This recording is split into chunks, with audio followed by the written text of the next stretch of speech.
Amici dei eventi del territorio, ben ritrovati. Quest'oggi siamo a Cairano, 28esima edizione della Festa dello Sport, organizzata dall'amministrazione in collaborazione con la Proloqui Cairano e con il patrocinio del CONI provinciale italiano. Ai nostri microfoni la nostra carissima sindaco Francesca Altin, ben ritrovato. Ben ritrovata a te, Mello. Ed è un piacere averti qui con noi. Partiamo dai ringraziamenti. Grazie a tutte le associazioni, 35 quest'anno. 35 quest'anno, quindi abbiamo aumentato anche perché abbiamo aperto alle associazioni, anche non sportive, perché come ho detto prima comunque il filo conduttore è lo stesso ed è il volontariato.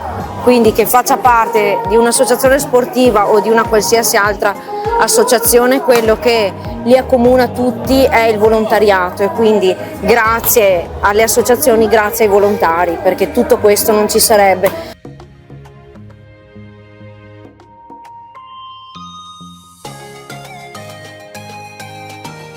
E questa è una giornata per, secondo me, gratificarli, per mettere in mostra quello che fanno. È un piccolo spicchietto del loro lavoro ed è un modo appunto per dargli una vetrina e per magari incrementare anche nuovi associati, perché poi il ricambio generazionale è un problema che le associazioni sentono, e quindi credo che questo sia un modo per avvicinare anche i ragazzi e i giovani.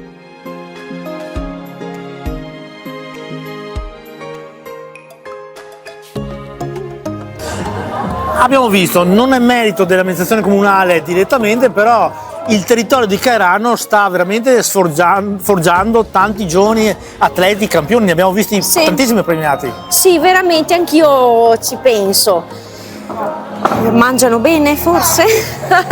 Non lo so, però evidentemente c'è una forte struttura sotto, perché in ambiti veramente diversi, perché poi il calcio, ok, siamo la prima squadra in eccellenza, era 20 anni o 30 che non succedeva, quindi qualcosa c'è, un lavoro dietro.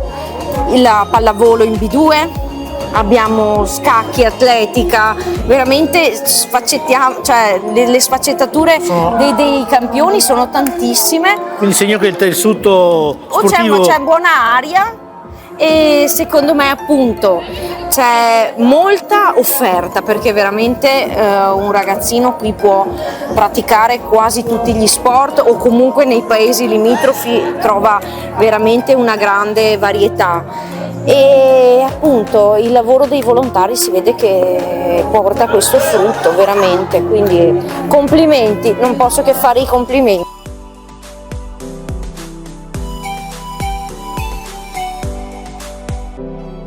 E noi facciamo i complimenti anche all'amministrazione comunale che sa veramente portare alla luce queste associazioni, grazie anche ad eventi come questi.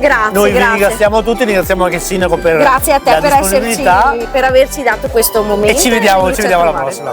Grazie. Di nuovo buona giornata. Ciao. E a voi buona giornata anche a voi, e ci vediamo alla prossima.